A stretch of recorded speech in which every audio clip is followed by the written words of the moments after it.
Hello everyone, welcome back to my another vlog. I hope आप सभी बहुत अच्छे होंगे। एंड हाँ, आज के वीडियो में मैं ये बताने वाली हूँ कि देखो सीट चार्ट तो जारी हो चुका है। देन हाँ, हम लोगों की मेरिट लिस्ट भी हो चुकी है। अब आगे क्या करना है, तो इस वीडियो को लास्ट एंड तक के देखना। आपके सारे डाउट क्लियर हो जाएंगे, जो जो डाउट होंगे, क्योंकि इस राउंड में बहुत सारे डाउट क्रिएट हो रहे हैं। तो देखो मैं सारे एक एक करके क्लियर करती हूँ कि देखो क्या क्या होगा। देखो अभी तो बहुत सारे लोगों की ये होप थी कि न्यू गवर्नमेंट कॉलेजेस ऐड होने वाले हैं, देन सीट भी इंक्रीज होने वाली है। तो अनफॉर्चुनेटली कॉलेज तो ऐड नहीं हुए, बट हाँ जो सीट है वो 144 गवर्नमेंट सीटें आई है। देखो यार, कॉलेज ऐड नहीं होंगे, मैंने पहले भी बताया था कि लेस चांसेस है, बिकॉज 18 कॉलेज ऑलरेडी आ चुके थे। तो अब तो कॉलेज न्यू ऐड शायद ही होंगे, और जितने कॉलेजेस है उसी में चॉइस फिलिंग करवाया जाएगा। तो हम लोगों की 144 सीटें आई है। तो मैं आपको पहले ये बता दूं कि कितने कौन सी कैटेगरी की कितनी कॉलेजेस में कितनी सीट रिमेनिंग है। मैं आपको ये बता देती हूँ, और जो ओपन सीटें होती है वो कैटेगरी वाइज। बाकी आप डीएमई की वेबसाइट पे जाएंगे तो जैसे कॉलेज लिस्ट चेक करेंगे तो आप लोगों को लाइक जैसे बीएचएमआरसी भोपाल है, जीएमसी भोपाल है, ग्वालियर है, जबलपुर है, सारे कॉलेजेस की जो सीटें वैकेंट है वो आप थोड़े आगे का हुआ एससी कितनी बची है, एसटी कितनी बची है, ओबीसी कितनी बची है, तो आप सारी चेक कर लेना। पर मैं आपको ओपन सीटें बता देती हूँ कि कौन सी कैटेगरी की कितनी बची हुई है। तो देखो यूआर्स कैटेगरी की जो सीट है वो 12 बची हुई है। एंड ईडब्ल्यूएस कैटेगरी की 6 रिमेनिंग है। देन ओबीसी की जो सीट है वो 13 रिमेनिंग है। एंड एससी की सबसे ज़्यादा रिमेनिंग है, एससी की 15 है एंड एसटी की 12 है। तो इस अकॉर्डिंग आप देख लेना कि कैसे कैसे प्रेफरेंस बनाना है। देखो मैं आपको एक छोटा सा एग्जांपल देती हूँ कि आपको कैसी प्रेफरेंस बनाना है। लाइक बीएचएमआरसी की 7 सीट बाकी है, एंड जीएमसी की 11 या 13 कुछ है। आप एक बार चेक कर लेना, आप लोगों को क्लियर हो जाएगा। तो जीएमसी की 11 सीट बाकी है। तो जो अपनी बीएचएमआरसी उसकी 7 है, तो वहाँ पे देखना ओबीसी एससी एसटी। लाइक आप एससी वाले हो तो अगर ओबी जिस जो 7 है वो 7 ऑल कैटेगरी की सीट वैकेंट है। तो एससी में समझ लो 2 सीटें होगी। और एस नीचे देखना जो जीएमसी भोपाल है, अगर जीएमसी भोपाल में एससी की उसमें जैसे 2 या 3 होगी और इसमें 4 होगी, तो जिस कॉलेजेस में ज़्यादा सीटें वैकेंट है उसको आप सबसे ऊपर रखना। लाइक जीएमसी में अगर आपकी 11 टोटल सीट है और उसमें एससी की 7 या 8 कुछ होगी, जितनी भी होगी आप उसको ऊपर रखना। देन जो अपना का बीएचएमआरसी है उसमें अगर 3 या 4 होगी तो आप उसको नीचे रखना।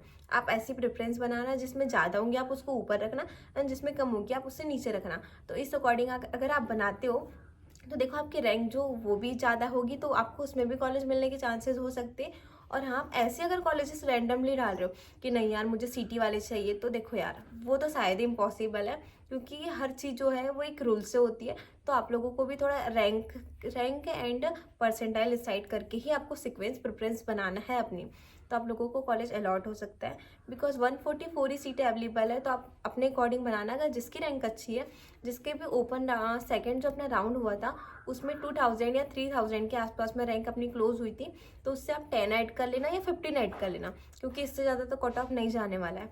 तो आई होप आप लोगों को सीट रिमेनिंग कितनी है, आपको कैसी प्रेफरेंस बनाना है, ये सब तो आपको डाउट क्लियर हो गए होंगे।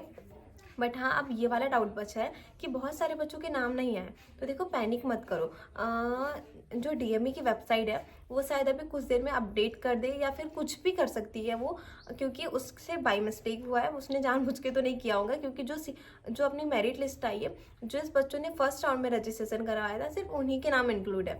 जिनने भी थर्ड में करवाया उन्हीं के तो नाम ही नहीं आए यार। वो बहुत सारे बच्चे पैनिक कर रहे हैं, बट अब पैनिक मत करो, वो नाम ऐड होंगे। वो कुछ ना कुछ थोड़ी देर में अपग्रेड तो जरूर करेगा डीएमई, और जैसे अपग्रेड करेगा मैं आप सभी लोगों को नोटिफाई कर दूंगी।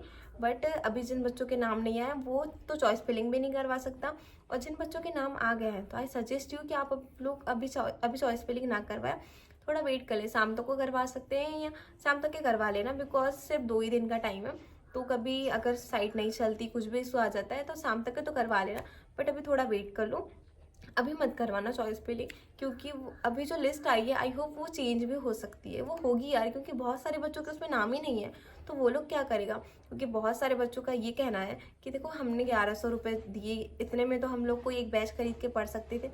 इस बात से मैं एग्री करती हूँ। देखो यार, जितने भी मिडिल क्लास है, जितने भी पुअर है, उन सारे से मैं रिलेट करके बता सकती हूँ कि 1100 रुपये बहुत बड़ी बात होती है। अगर आप लोग हमसे 1100 रुपये लेकर के हमारा नाम भी इंक्लूड नहीं कर रहे, तो ये तो बहुत बड़ा स्कैम हो गया ना। तो आप लोग ग्रेट मत करो। आप लोग एमपीएनआरसी के वेबसाइट पे जाकर के वहाँ पे नंबर डाला हुआ है, आप उस पर कॉल करके भी पूछ सकते हैं कि ऐसा क्यों हुआ।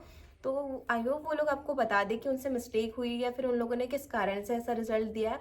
तो आप लोगों को पता चल जाएगा। तो आप लोग पैनिक मत करना, अभी थोड़ा वेट कर लो। लेकिन हाँ, जिन बच्चों के नाम आ गए हैं वो लोग शाम तक का वेट करके चॉइस फिलिंग करवा सकते हैं। तो आपको ये वाला भी डाउट क्लियर हो गया होगा कि क्या करना है, और मैंने बता भी दिया कि प्रेफरेंस भी कैसी बनानी है।